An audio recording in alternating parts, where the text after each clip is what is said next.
Hello friends, today we are going to study about the receptors. So what are receptors? And we are going to see the classification of it along with its properties. So let's start. So if we talk about the introduction and definition of the receptors, what are they? If I ask you that what are the receptors, see, receptors are what? They are nothing but they are the nerve endings that is present in your periphery, right? These are the nerve endings that are present, sensory nerve endings actually. They are present at the periphery, and it is either in the form of unmyelinated fibers or they are in the form of capsulated structure, right? So what is the work of the receptor? If I ask you, you know about the transducers, that what they do. Transducers helps to convert one form of energy into the another form of energy, right? So the same work is of the receptors does what they convert one form of energy into the another form of energy. For example, if we take the example of touch, right? So it convert the mechanical energy into the action potential. They all convert it into the action potential, but the different form of energy into the nerve action potential, right? So they are not doing in the non-living thing, they are doing in the living beings, right? So that is why they are called the biological transducers. Okay, is it clear now? See, the what are the receptors? They are nothing but they are the sensory nerve endings, right?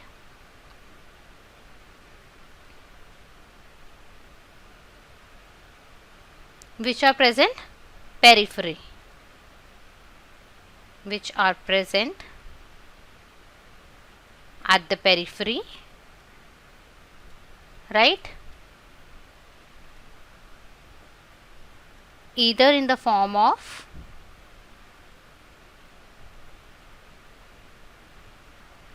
unmyelinated fibers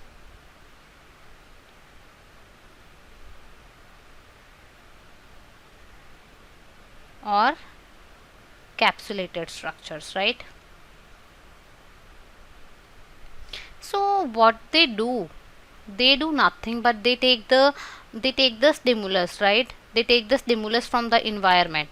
For example, let us say, see, this is the this is your environment, and from environment you get the stimulus, right? And for example, this is the stimulus from the environment. So what the receptor do?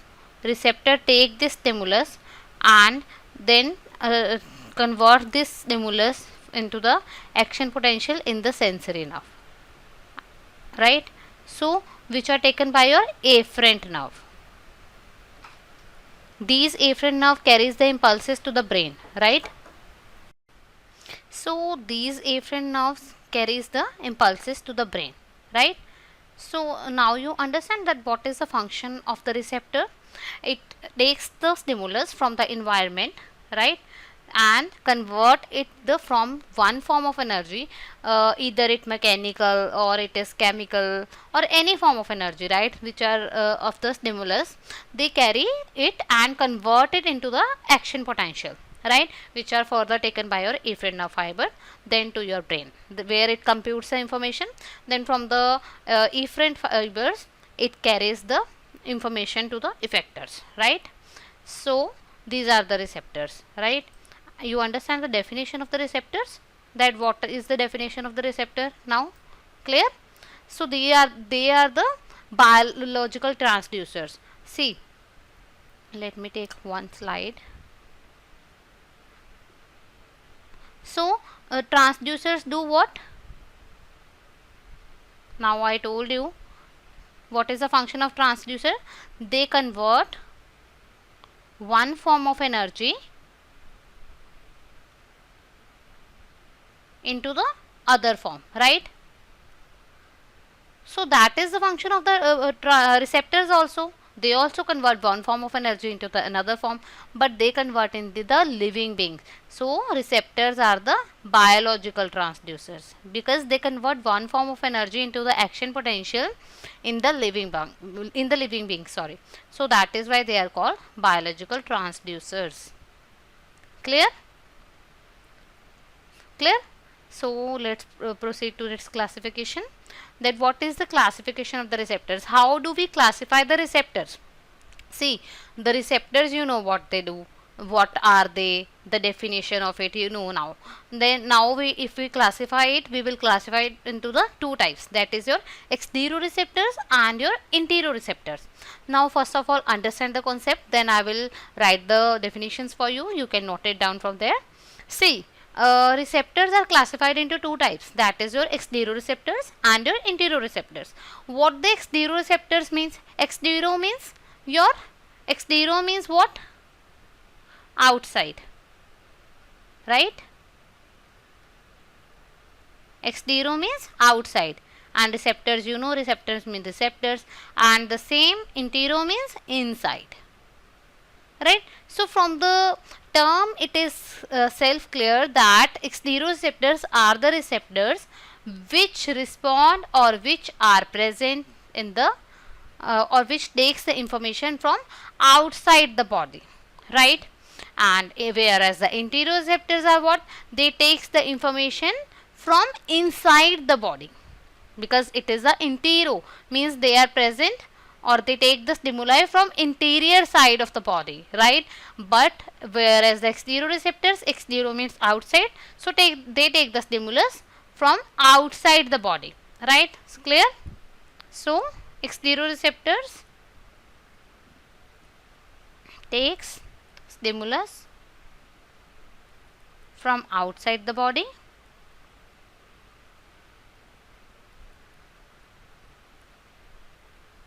whereas interoreceptors, they takes the stimulus from inside the body, right?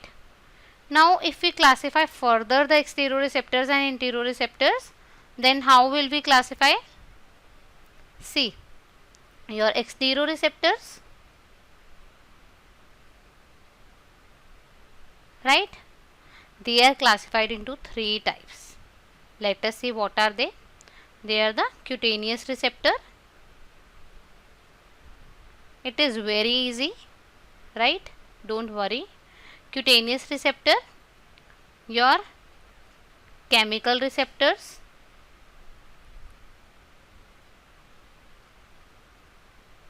and your telereceptors. We will clear it one by one, that what are they. See, cutaneous means what? What do you mean by cutaneous? Let me take the new pen. So cutaneous means your skin, right? So receptors which are originating from the skin, okay, they are cutaneous receptor, fine. And the receptors which takes the chemical information, right, they are the chemical receptors. And I'll tell you what are the telereceptors. Before that, let us discuss the cutaneous receptor. So what are the cutaneous receptor according to you? Now I told you that receptors which originate or takes the stimulus from the skin, that are the cutaneous receptor, right? Examples of it is your touch, your pressure, and your pain, right? Temperature also comes in this only, right? So cutaneous receptors are also called what? They are also called your mechanical receptors, because these are all the mechanical energy which they convert into the action potential in the sensory nerve, right? This is the function of the receptor only. We have discussed that they are the biological transducers. So they convert your mechanical energy into the action potential in the sensory nerve fiber. Clear? So touch receptor, your pain receptor, your pressure receptor, and your temperature receptor. Clear? Where temperature includes your thermal, means that is your hot and your cold as well. Clear? So if we talk about the touch receptor, What are the receptors which are responsible for it? That is your Merkel's disc and your Meissner's corpuscles, right? If I talk about the pressure, they are that the receptors responsible for it is Pacinian corpuscles, right? If I talk about the pain, that is your free nerve endings, right? And about the temperature, we have the Reference ending and your what? Yes. If I talk about the touch, that is your Meissner's and Merkel's disc, right? If I talk about the pressure, let me write it with another pen so you won't be confused. For the pressure, your Pacinian corpuscles. These are the name of the receptors, okay? Don't get confused. For the pain, it is free nerve endings.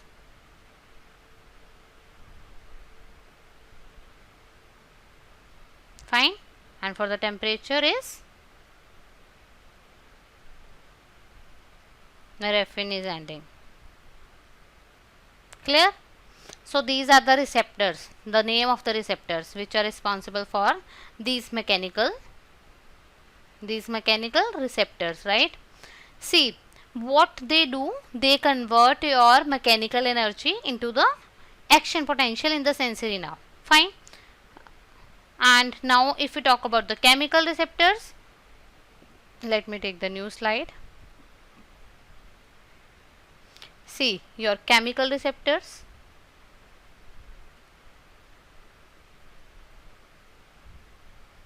Right? So chemical receptors, what they do? They convert your chemical energy. Let me draw it clearly. Your chemical receptors, right? Chemical energy again into what? Very good, into action potential.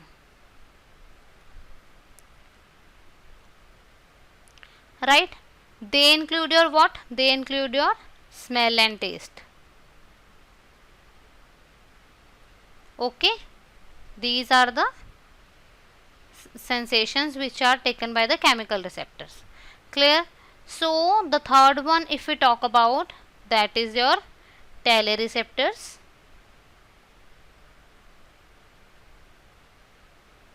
Telereceptors means the receptors which takes the sensation from the distant, means from away from your body, right? The receptors which takes the information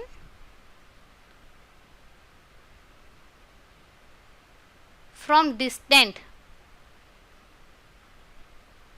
So these include what? These include your hearing and your vision, right? So if I talk about the receptors for it, the vision receptor is your rod and cone cells which are present in what? In the retina, right? And if I talk about the hearing, then your organ of Corti.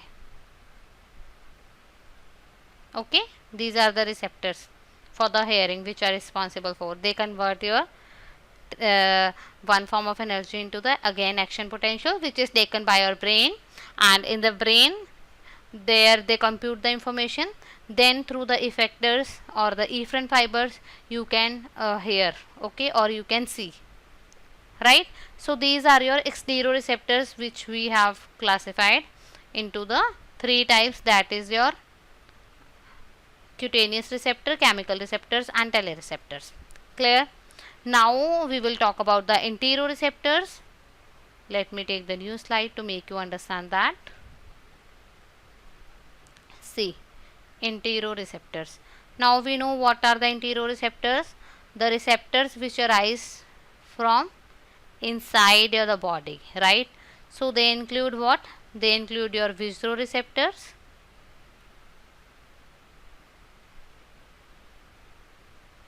and your proprioceptors.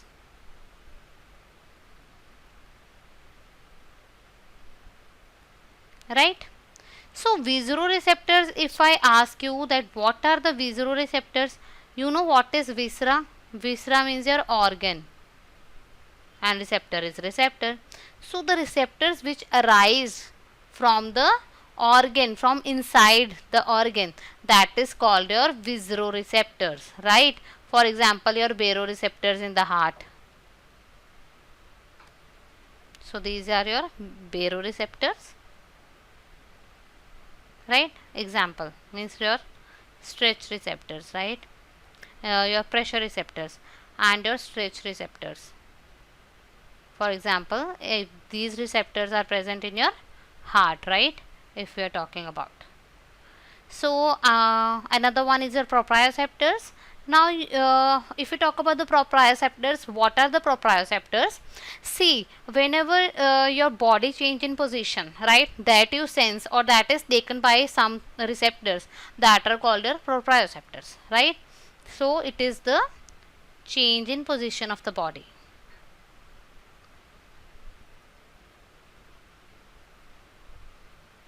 right? So these receptors sense the change in position of the body. For example, if you close your eyes and if I fold your arm or extend your arm, if and I ask you to do it in the on the another limb without seeing, right, or without the vision, then you are able to do, right? So these receptors sense that is why you are able to do. The receptors which are responsible for the sensing of the change in position, that are called your proprioceptors. Clear?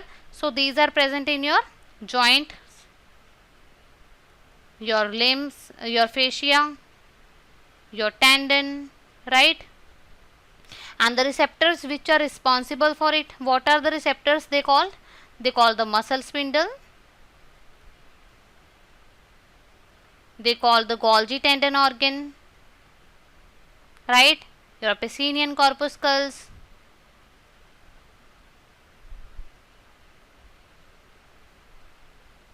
These are the receptors which are responsible for the, or which are the proprioceptors, means which are responsible for detecting or changing the form of energy into the action potential, which sense the position of the change in position of the body, right, or change in position of the joint. Clear? So these are called your interoceptors. So is it clear? If I draw now, here I draw the classification together, we can see that we have studied the receptors that are classified into two types. Let me draw that also.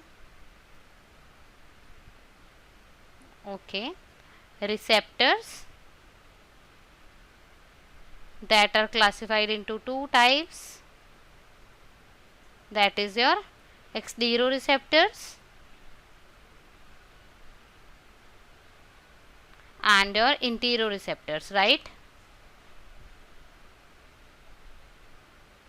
And if we talk about the exteroceptors, they are again classified into three types. Yes, please name them. They are, yes, your cutaneous receptor. Now I think you know everything. Your cutaneous receptor, your chemical receptors. Cutaneous receptors are only called the mechanoreceptors, right? It's another name. And your telereceptors, right? And if I talk about the interoceptors, they are your visceroceptors and your proprioceptors.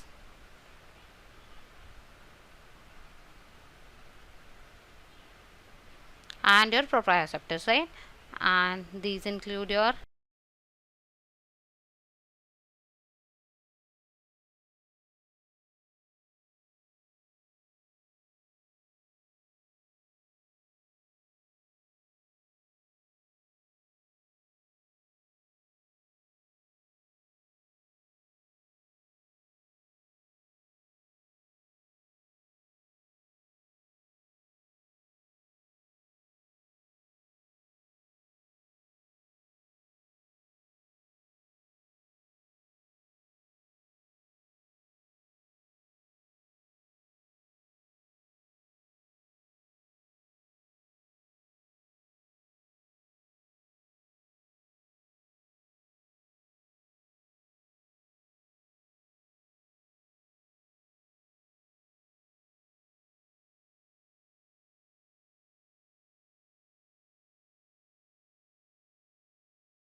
These both include your temperature and your pain, right?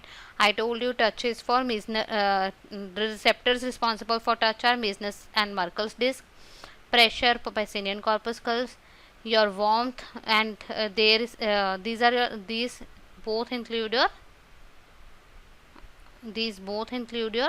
thermoreceptors, okay, because it is responsible for the temperature. So they both are under the category of thermoreceptors. So if we talk about the cold, that is your cross end bulb, and if we talk about the warmth, that is your roughy end organ, right? And for the pain, you know, that is the free nerve ending.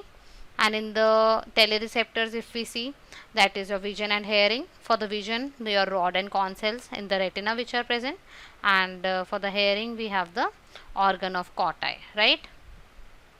If we see in the chemoreceptors, that is your taste and your smell.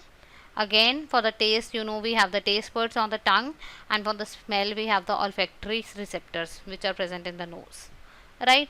So this is the classification of the exteroceptors, and for the interoceptors, I told you already, right? So let's proceed to the next, that is your properties of receptor, right?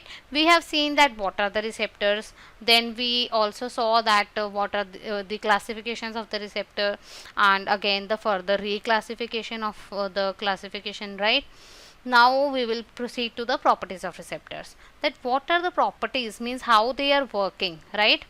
So if we see, the first property is your specificity of response, or it is also called your Muller's law, right? Specificity of response, and it is also called your Muller's law. Let's see now what is that. See, you know that we have the specific receptor for the specific sensation, right? If I say, if I told you that you have to sense the pain, right? Or if I give you the stimulus of pain, does this happen that you feel the pressure? Does this happen? Or if I say you that you have a pain sensation which is to be carried out from your body, right? Or if I give you the pain stimulus, then is it possible that it is carried by your Pacinian corpuscles? Is it possible? No, na? Why? Because your Pacinian corpuscles are responsible for your pressure, right? They are responsible for your pressure receptors, right? So they will not carry the sensation of the pain, because we have the specific receptors for the specific sensation. That means, right? Understand? For example, pain is to carry out, right? Pain is the stimulus. Then it is carried by only the free nerve endings, right? Why? Because free nerve endings are the receptors for pain. Clear? Right? And if I say you pain is carried by the Pacinian corpuscles,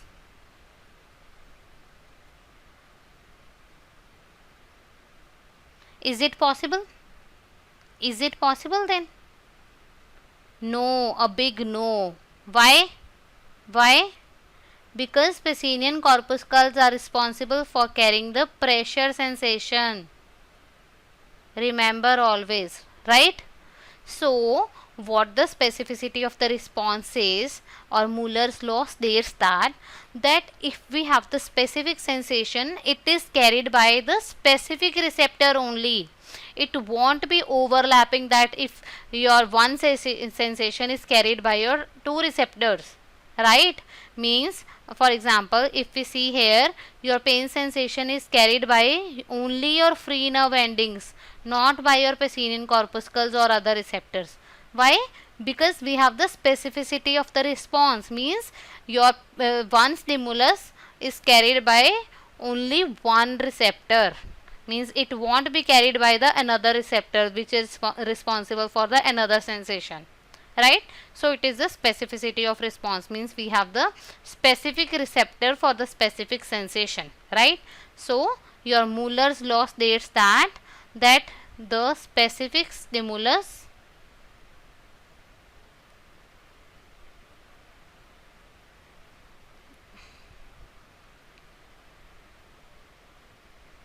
that the specific stimulus is carried by specific receptor only. Okay, it won't be overlapped. Clear? If it is clear, then we will proceed to the next property, that is the property of adaptation or response. Okay, that is sensory adaptation. So now what does it states that? It says that, for example, if I give you the stimulus that is of same strength, and if I give you constantly, right, on the constant rate I am giving you the stimulus of the same strength, then you will adapt with it, right? Means in some time you won't feel that because you adapt with that stimulus, right?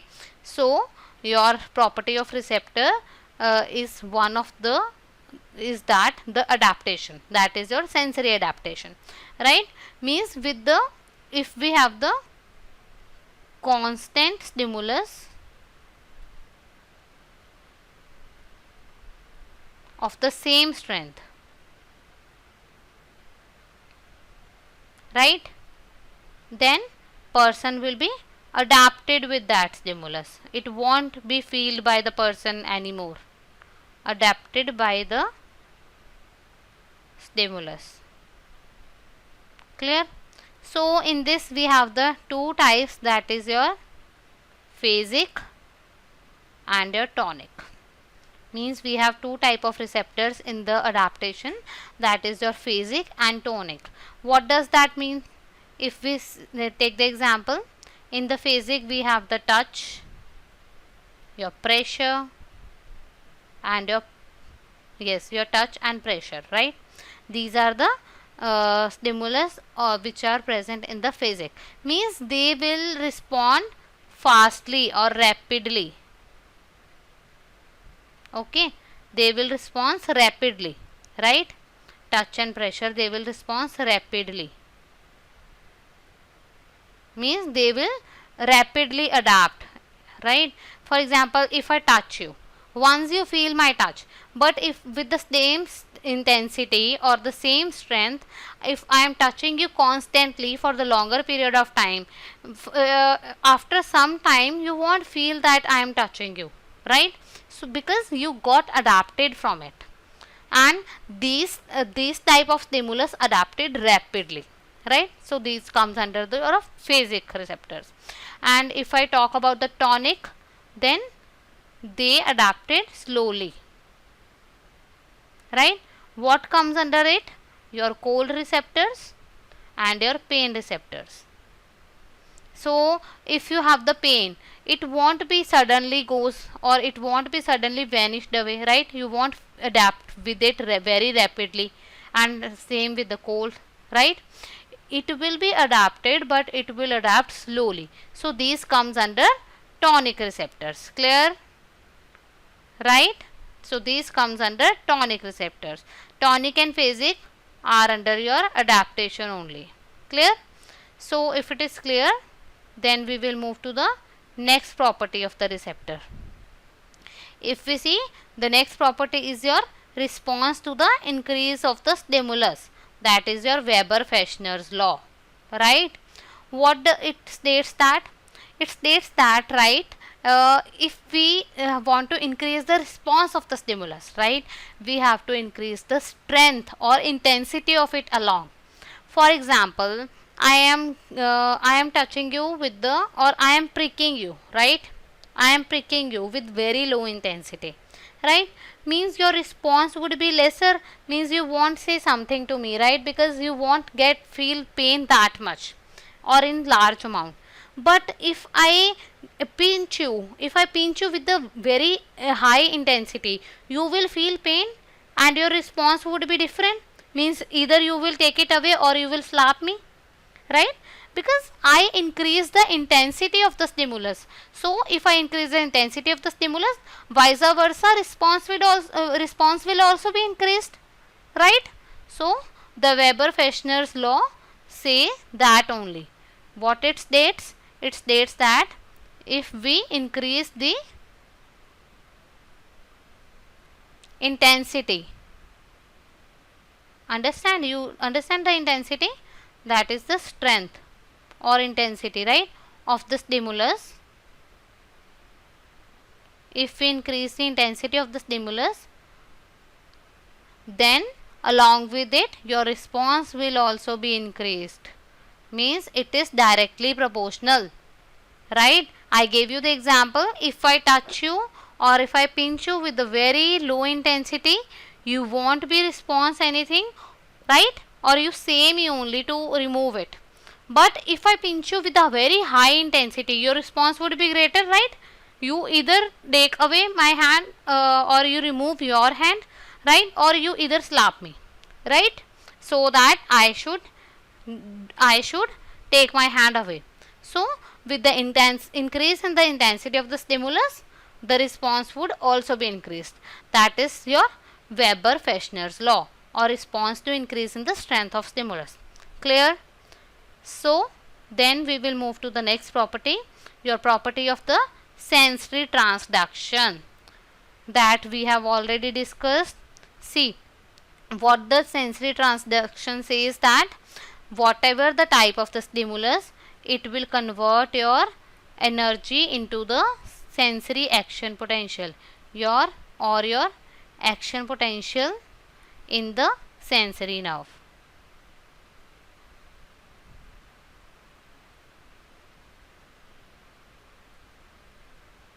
Right? Now what does it says? It says that if we take the example of the cutaneous receptor, right? It says that for the every receptors, it change one form of energy into the another form. Means it depends upon the stimulus. For example, if I take the cutaneous receptor, then the receptors will do what? It will convert your mechanical energy, right?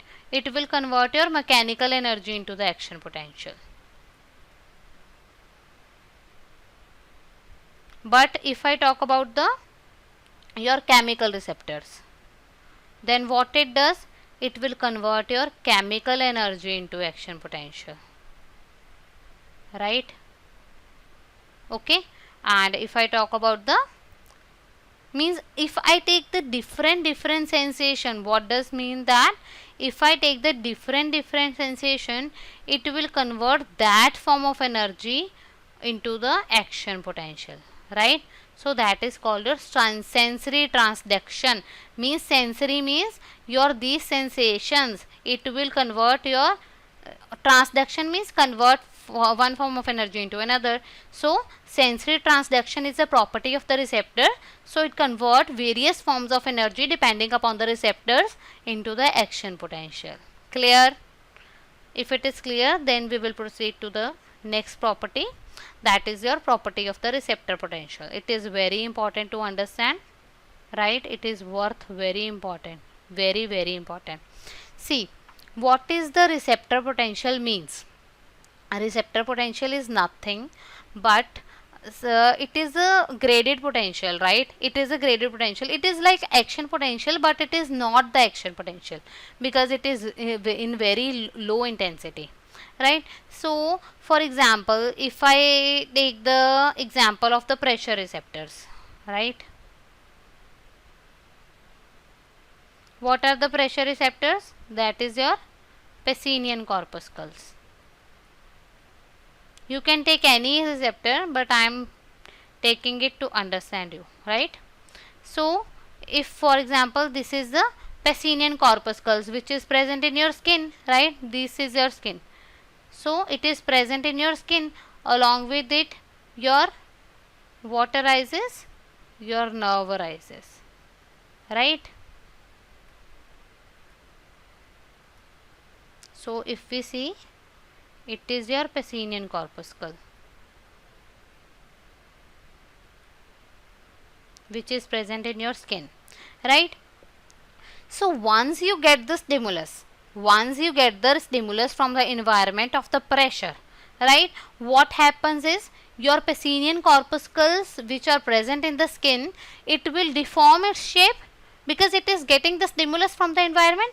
So it will deform its it will deform its position from the straight to somewhat fold, right?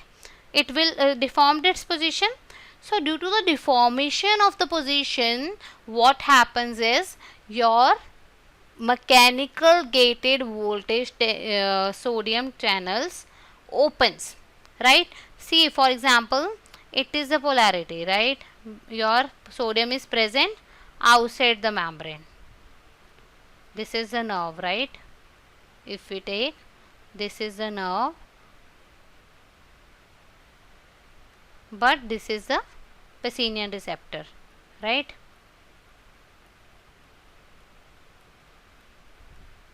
See, what happens is, when the stimulus comes, right? When the stimulus arrives, then it will deform its position, right? It will look like this, means it will deform its position from this to somewhat like like this. Okay, fine.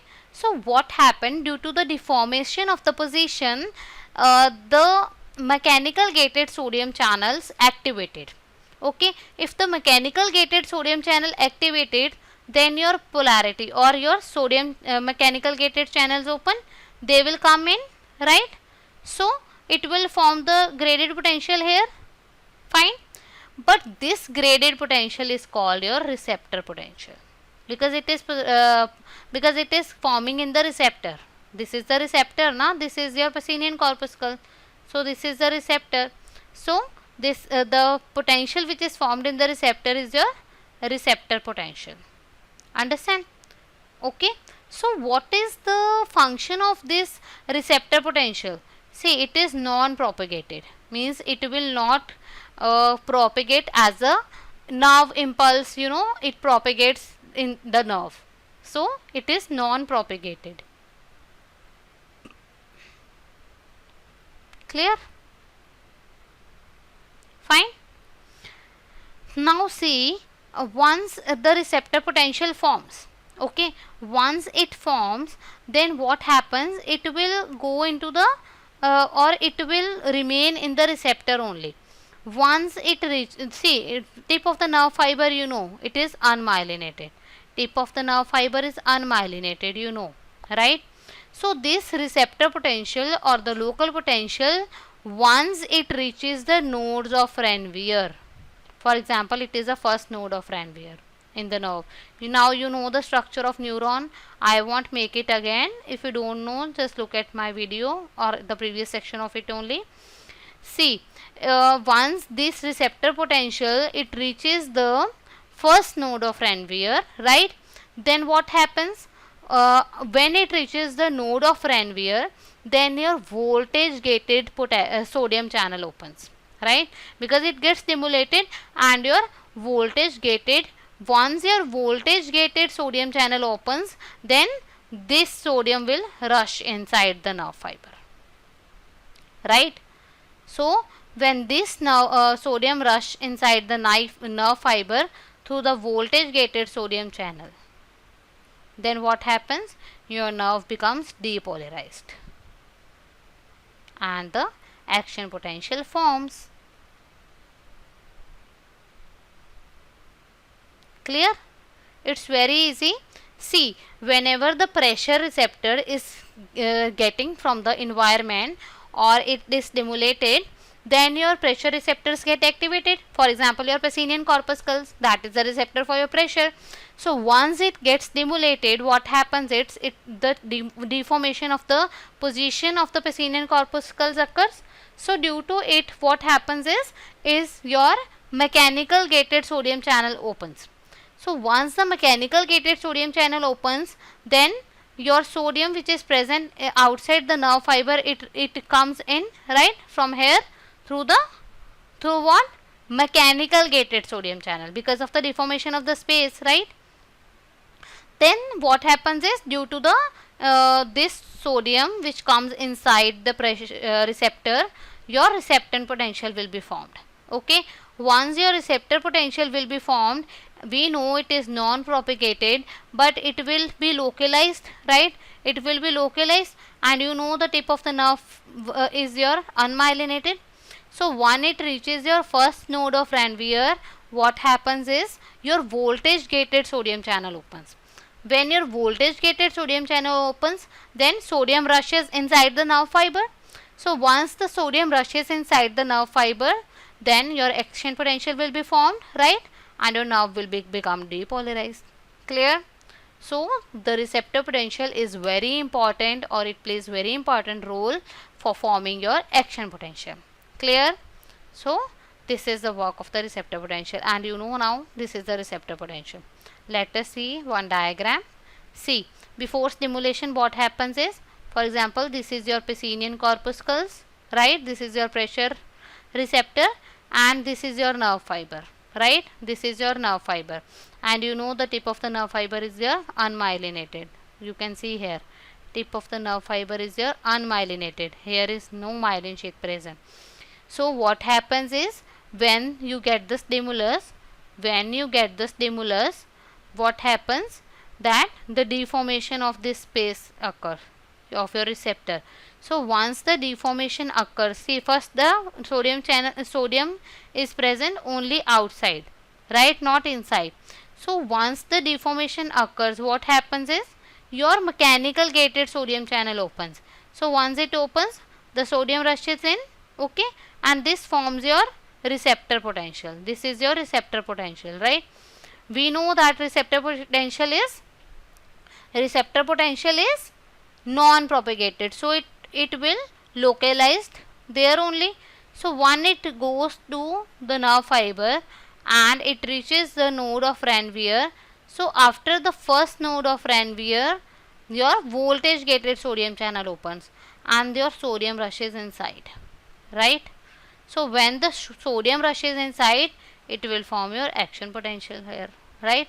And your nerve will become depolarized. Clear? So if it is clear, then we will move to the last property of the receptor, that is your law of projection. So what does the law of projection states?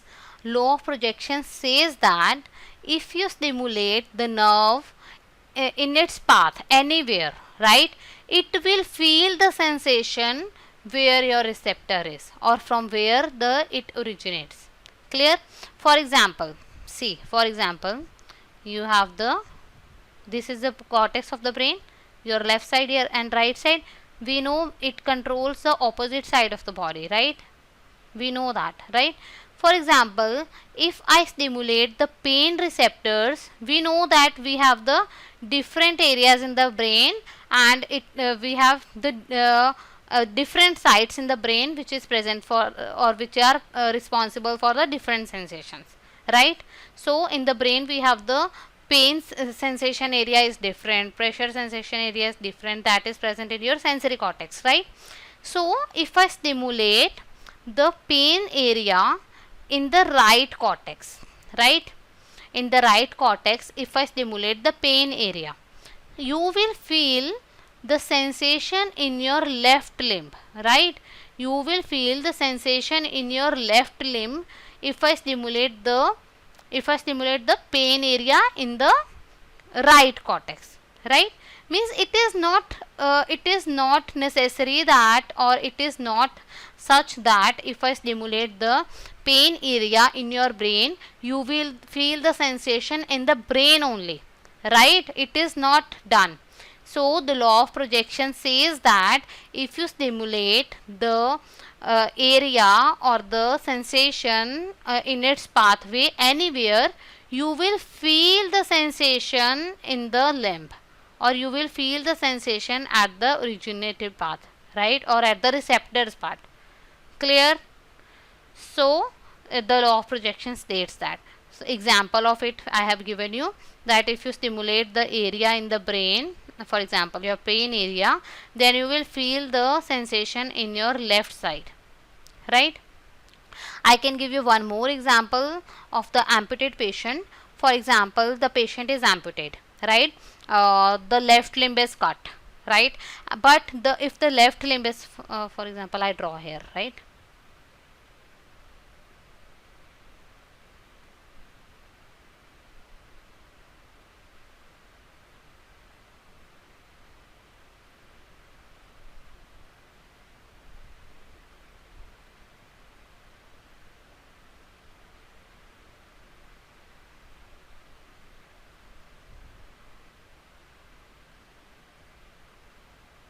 So for example, this is left side, or this is the left side, yes, and this is the right side, let's say, right? If the patient is amputated, right, and the stump is cut down, right, and this is the stump with the remaining part, the nerve endings remain there, and the nerve endings that healed with the stump, they attaches there only. Fine. So if I stimulate in the brain, if I stimulate in the brain the area of the pain, right, if I stimulate the area of the brain, the pain sensation, the pain area in the right side of the brain, the patient will feel the sensation of the pain in the stumped side, in the means left side, right? The patient is feeling that the pain in the non-existing limb, means patient is not having this limb, but patient feels that the pain is there in his lower limb, right?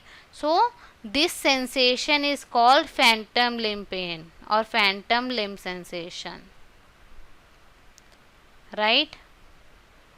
And this is due to the law of projection, that we know that in the area of the nerve pathway we stimulate anywhere, we feel the sensation at the periphery, right? So this is the law of projection. Clear? So with this we have studied what?